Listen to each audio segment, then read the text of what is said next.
अगला हमारा टॉपिक है, हमने पिछली क्लास में पढ़ा था आयनिक यौगिकों की परिभाषा के बारे में। अगला टॉपिक है आयनिक यौगिकों के गुण। सामान्यतः 4 गुणों की बात करेंगे। पहला गुण है आपका भौतिक प्रकृति। कौन सी प्रकृति है? भौतिक। नॉर्मल आपने आयनिक यौगिक देखे, मैं बात करता हूं सीधे नमक की। किसकी बात करता हूं? नमक की। आपने नमक देखा होगा, नॉर्मल बाजारों में आता है। आपने भैंसों के लिए आपने नमक यूज किया होगा, वैसे आता है ना, क्रिस्टल रूप में आता है।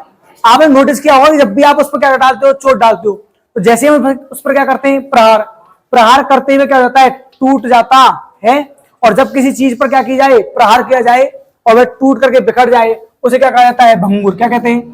तो आप कह सकते हैं कि सामान्यतः इनकी जो प्रकृति होती है, किनकी? आयनिक यौगिकों की, वह कैसी होती है? भंगुर होती है। कैसी होती है? भंगुर। तो आयनिक यौगिकों की भंगुर प्रकृति होती है। और आयनिक यौगिकों के मध्य, आयनिक यौगिकों में जो आयन होते हैं, उन आयनों के मध्य क्या पाया जा रहा है? मजबूत आकर्षण बल।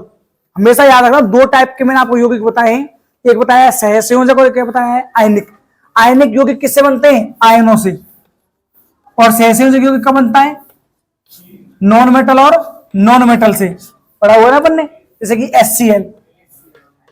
आयनिक यौगिकों में चूंकि क्या पाए जाते हैं? आयन। इसलिए आयनिक यौगिकों में आयनों के मध्य मजबूत आकर्षण बल उपस्थित होता है, जिसके कारण ये कैसे होते हैं? ठोस। कैसे होते हैं? ठोस। और कैसे होते हैं? कठोर। तो यदि आपसे कोई पूछे कि आयनिक यौगिक सामान्यतः ठोस और कठोर होते हैं, क्यों? तो चूंकि आयनिक यौगिकों में आयनों के मध्य मजबूत आकर्षण बल पाया जाता है, जिसके कारण क्या होते हैं? थोड़े से ठोस और क्या होते हैं? कठोर। और इन पर चोट करने से ये टूट करके बिखर जाते हैं, इसलिए कैसी प्रकृति होते हैं? भंगुर प्रकृति। सेकंड इनकी प्रॉपर्टी है, और सेकंड प्रॉपर्टी क्या है? वो है इनके गलनांक और क्वथनांक। क्या है? गलनांक और क्वथनांक। हम जानते हैं बॉइलिंग पॉइंट और मेल्टिंग पॉइंट की बात कर रहे हैं, है ना। मेल्टिंग पॉइंट यानी गलनांक और बॉइलिंग पॉइंट यानी कि क्वथनांक। हम इतना तो जानते हैं, इतना हम पढ़ चुके हैं कि जब भी आकर्षण बल क्या होगा? मजबूत होगा। क्योंकि आयनिक यौगिकों में आकर्षण बल कैसा होता है? मजबूत होता है। और इस मजबूत आकर्षण बल को तोड़ने के लिए हमें क्या चाहिए? अत्यधिक मात्रा में ऊर्जा की आवश्यकता होती है। इसलिए इनके गलनांक और क्वथनांक कैसे होते हैं? उच्च। हमारी बुक में क्वेश्चन भी दिया हुआ है कि आयनिक यौगिकों के गलनांक और क्वथनांक कैसे होते हैं? उच्च होते हैं। क्यों? तो क्या कहोगे कि सामान्यतः आयनिक यौगिकों में क्या पाया जाता है? मजबूत आकर्षण बल पाया जाता है, जिसे तोड़ने के लिए अत्यधिक मात्रा में ऊर्जा की आवश्यकता होती है। इसलिए इनके गलनांक और क्वथनांक कैसे होते हैं? उच्च होते हैं। तीसरी यदि मैं बात करूं घुलनशीलता, किसकी बात करते हैं मन? घुलनशीलता। यह सामान्य जो होता है पानी में, तो कैसा होता है? घुलनशील। पानी में कैसा होता है? घुलनशील है। पानी में तो कैसे हो जाते हैं? घुल जाते हैं। कौन? आपके आयनिक यौगिक। आपने देखा भी होगा, किसको डालते हैं अपन? सोडियम को, यानी क्लोराइड को, नमक को जब पानी में डालते हैं वो क्या हो जाता है? घुल जाता। लेकिन डीजल, पेट्रोल व केरोसिन जैसे विलायकों में, केरोसिन जैसे विलायकों में क्या होता है? यह अघुलनशील होता है। आयनिक यौगिक सामान्यतः पानी में तो कैसे होते हैं? घुलनशील। लेकिन डीजल, पेट्रोल और केरोसिन जैसे विलायकों में कैसे होते हैं? अघुलनशील होते हैं। और चौथी और इसकी लास्ट जो प्रॉपर्टी है वो क्या है? विद्युत चालकता। क्या है? विद्युत चालकता। हम जानते हैं कि देखो, विद्युत चालकता के लिए, किसके लिए? विद्युत चालकता के लिए हमने अध्ययन किया हुआ है कि आयनों का, किसका क्या होना जरूरी है?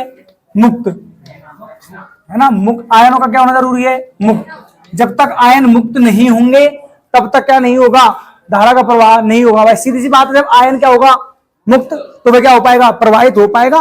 तो सबसे पहली बात क्या है कि विद्युत चालकता के लिए आयनों का मुक्त होना क्या है? जरूरी। जब आयन मुक्त हो जाएगा तो वह क्या कर पाएगा? स्वतंत्र रूप से प्रवाहित हो पाएगा। और स्वतंत्र रूप से प्रवाहित हो पाएगा तो क्या हो पाएगा? वह विद्युत धारा का क्या करेगा? चालन करेगा। तो सामान्यतः आयनिक यौगिक जो होते हैं वह अपने जलीय विलयन में या द्रव अवस्था में क्या करते हैं? आयन मुक्त करते हैं। ये आयन स्वतंत्र रूप से क्या होते हैं? प्रवाहित, जिसके कारण इनके जलीय विलयन विद्युत के स्वचालक होते हैं। परंतु आयनिक यौगिकों की ठोस अवस्था में, कौन सी अवस्था में? विद्युत धारा का चालन नहीं किया जा सकता। उसका क्या रीजन होता है, हम जानते हैं वही कहानी, आयन क्या होना चाहिए, मुक्त। ठोस अवस्था में मजबूत आकर्षण बल पाए जाने के कारण आयन क्या नहीं होते, मुक्त नहीं होते, और जब आयन मुक्त नहीं होते तो वह स्वतंत्र रूप से क्या नहीं होते, प्रवाहित नहीं हो पाते। यही कारण है कि ठोस अवस्था में आयनिक यौगिक विद्युत धारा का चालन नहीं कर पाते हैं। तो दोबारा सुन लीजिएगा, क्वेश्चन यदि आ जाए कि आयनिक यौगिकों की ठोस अवस्था में विद्युत धारा का चालन नहीं होता लेकिन गलित या द्रव अवस्था में होता है, क्यों?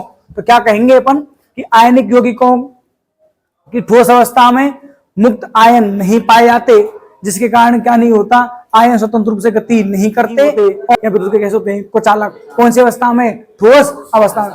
लेकिन जलीय, विलयन या गलित अवस्था में ये क्या करते हैं, आयन मुक्त करते हैं, और आयन मुक्त करने पर वह आयन क्या कर सकते हैं, स्वतंत्र रूप से गति कर सकते हैं, जिसके कारण क्या होता है, विद्युत धारा का चालन होता है। तो ये क्या थी, आपकी 4 प्रॉपर्टी थी। कौन कौन सी थी? पहली क्या थी, आपकी भौतिक प्रवृत्ति, कैसी प्रकृति होते हैं, भंगुर।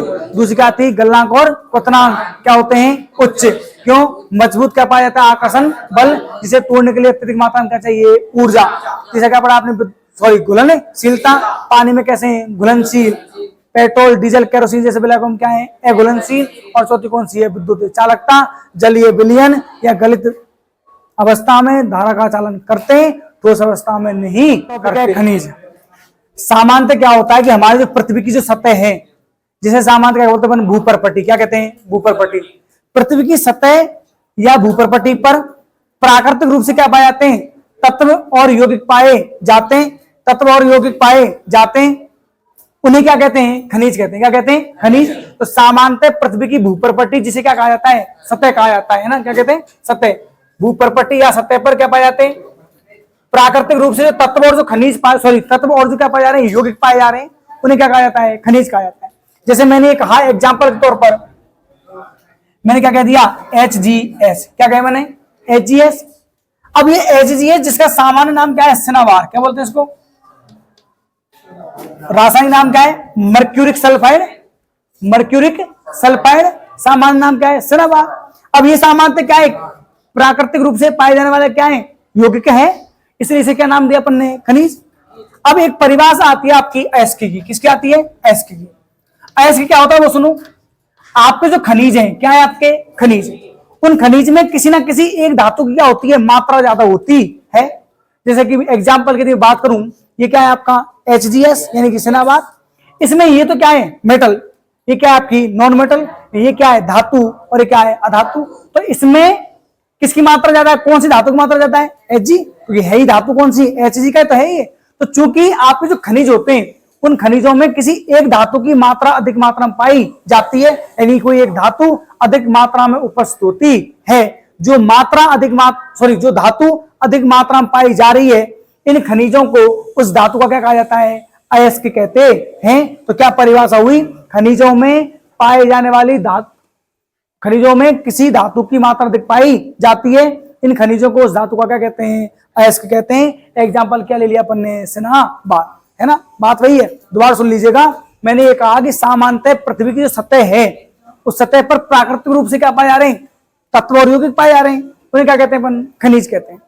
अब जो खनिज पाया जाएगा, जैसे मैंने एग्जांपल ले लिया, क्या HGS। ये HGS में क्या है, Hg तो क्या है धातु, और S क्या है आपकी अधातु।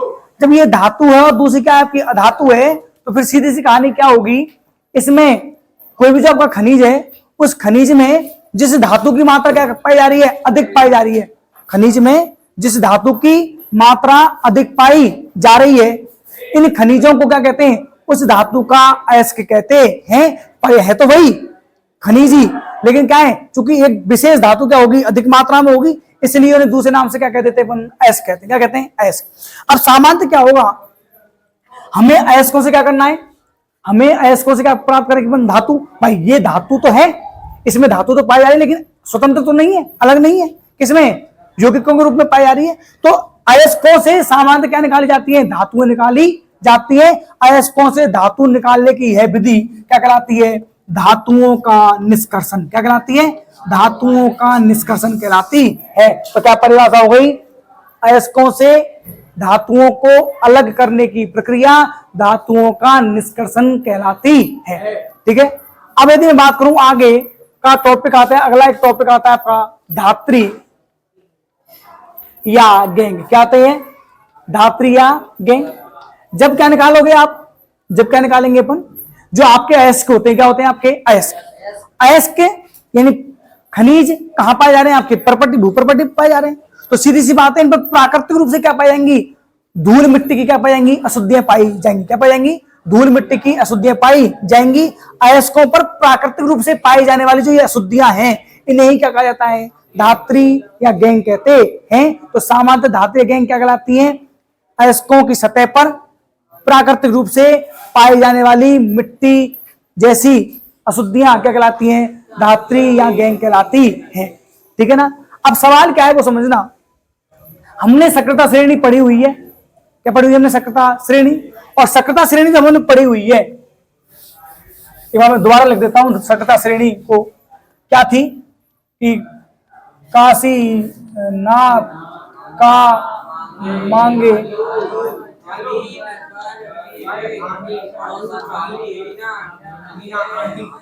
हूं, हाँ जी, है जी, और ये क्या है आपकी? ये सक्रियता श्रेणी है। हमने ये जाना कि सक्रियता श्रेणी में ऊपर से नीचे आने पर धातुओं की क्रियाशीलता में कमी आती। इसका मतलब यह हुआ कि जो धातुएं हैं वह सभी धातुओं की क्रियाशीलता कैसी नहीं है?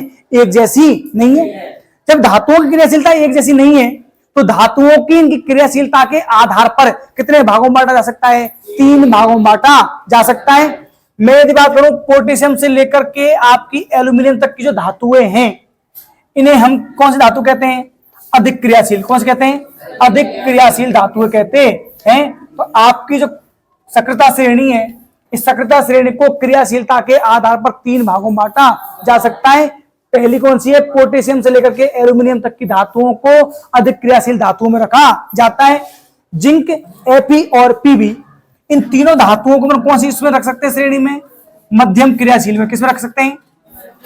और कॉपर से लेकर के आपकी जो Au तक कह सकते हो, या फिर क्या कह सकते हो आप? Pt तक। कॉपर से लेकर के Pt तक की जो धातुएं होती हैं वह सामान्यतः कम क्रियाशील या कम सक्रिय धातुओं में शामिल होती हैं। क्या कहा मैंने? सामान्यतः कि ये तो कौन सी होगी आपकी? अधिक क्रियाशील। ये कौन सी होगी आपकी? मध्यम क्रियाशील। और मेनली कम क्रियाशील में भी मुख्यतः जो धातु आती हैं वो एक तो आती है Cu, Ag, Au और Pt। ये कैसी है आपकी? मुख्यतः क्या है आपकी? कम क्रियाशील धातुएं पाई जाती हैं। मुख्यतः यही आती है जो बहुत कम क्रियाशीलता दर्शाती है। Hg के और भी अपन बहुत सारे यौगिक पढ़ने वाले हैं। ठीक है ना। हाँ बोल। H भाई धातु है। ठीक है। अब सुनिएगा, चूंकि यह बहुत कम क्रियाशील है। क्या है? बहुत कम क्रियाशील। जब ये धातुएं बहुत कम क्रियाशील हैं तो कम क्रियाशीलता का मतलब क्या होता है? क्रिया नहीं कर रही। जब क्रिया नहीं, कोई भी धातु क्रिया नहीं करेगी तो वह कैसी होगी? स्वतंत्र होगी। कैसी होगी? स्वतंत्र। तो इसलिए याद रखिएगा, यह जो कम क्रियाशील धातु होती हैं वह प्रकृति में कौन सी अवस्था में पाई जाती है? स्वतंत्र अवस्था में पाई जाती हैं। क्वेश्चन आपका ये यहीं से बनता है। प्रकृति में पाई जाने वाली किन्हीं 2 धातुओं के नाम लिखिए जो कैसी पाई जाती हैं? स्वतंत्र अवस्था में पाई जाती हैं। तो प्रकृति में स्वतंत्र अवस्था में पाई जाने वाली 2 धातुओं क्या लिखिए? नाम लिखिए। आप इन चारों में से कोई भी 2 नाम लिख करके आ सकते हैं। ठीक है ना। तो ये हमने क्या पढ़ा है? भी सामान्य जानकारी पढ़ी है। कल हम बात करेंगे इसके निष्कर्षण की। और कब करेंगे? कल करेंगे।